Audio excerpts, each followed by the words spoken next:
All right, let's talk about a position that does need athletic ability, the wide receiver position. Mm-hmm. So here's my question: route running or athleticism? So, Pro Football Hall of Fame. This is what they said supposedly. Chris Carter built a Hall of Fame career in footwork, hands, and getting open rather than running the fastest times. Case study for route running. I have all these things I can read to you, but coaches consistently point to release timing, route precision as the skills that hold up across a long career, while pure athleticism tends to win earlier and fade faster. Is route running or athleticism more important as a wide receiver in the NFL?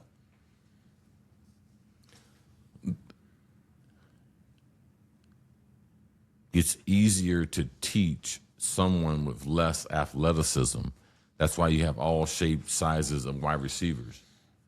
It's easier to teach them to run routes and run the route tree than it is to teach just a great athlete. Okay.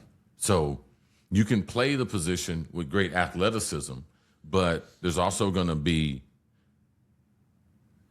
a time where your athleticism is not going to be your advantage because there's so many technical things with the position now, especially if they play bump and run.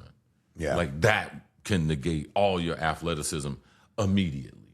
So, and that's the reason why people rush the passer to throw the quarterback off, but they play bump and run to throw the receivers off, and they know that the game is easier when you don't have someone right in front of you that you have to avoid. So, I've said this before that the previous 20 receivers that are in Pro Football Hall of Fame,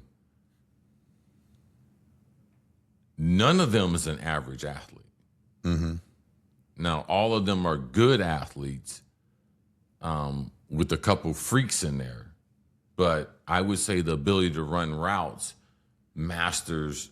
But it's see, when you talk about a good athlete, you're talking about a good athlete from high school. You're talking about, oh, man, he's a good athlete in college, or he's in the pros and he's a good athlete. Mm-hmm. Like, so I think there's different levels to it, but I much rather have the route running ability and I didn't have superior skills. You had it called right there. So to me, technically, what I was doing was the most important thing. Who's one guy that was a crazy great athlete at that position? Wasn't the greatest route runner, but still ridiculously successful because he was just such a freak athlete. Right. I would say, and I hope he takes this the right way, Terrell Owens is not a great route runner. Like, his routes are not as crispy, his turns aren't as crispy, but physically, like, he's so dominant. He was just now, Randy can run some ugly routes and get open too. Like, I'd be like, that's an ugly duckling.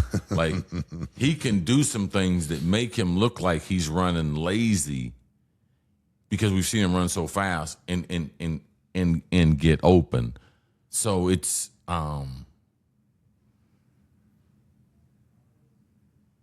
I think that, those two right there, because to be in the Hall, you have to run some good routes. Mm-hmm. But for them, they were so athletic, Calvin Johnson too. If he didn't run a good route, he can still get open. They got away with things other guys couldn't get away with. There we go. I think that's the best way to say it. They could get away with things that an average guy couldn't. Right. And I would say, people like Marvin Harrison. I would say people like Andre Reed. I would say people like Tim Brown, Isaac Bruce. Like these guys run some routes.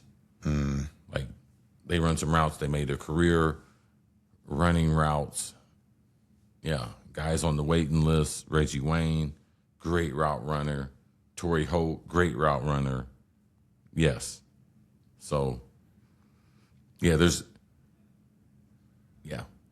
the elitist level, there's only a couple that can get away with marginal, and it's because they're such freak athletes.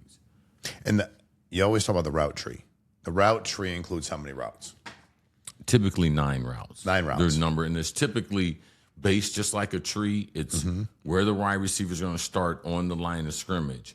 And incrementally, 5, 10, 15, 18 yards, there are routes. So if I'm on the left side and the quarterback's in like this, At 5 yards, he's going to have a stop route. He's going to have a quick out route, slant route. Got it. Then we can go up to run the slant route at 7 yards compared to 5 if we want to. We can run the slant at 10 yards if we want to. Then we go to 10 yards, 12 yards. We can run a quick curl. We can run a dig at 10 to 12, or we can run a quick out, pro out at 10 to 12. We go a little bit deeper, run a post. We can run a deep in, a dig. We can run a comeback on the outside.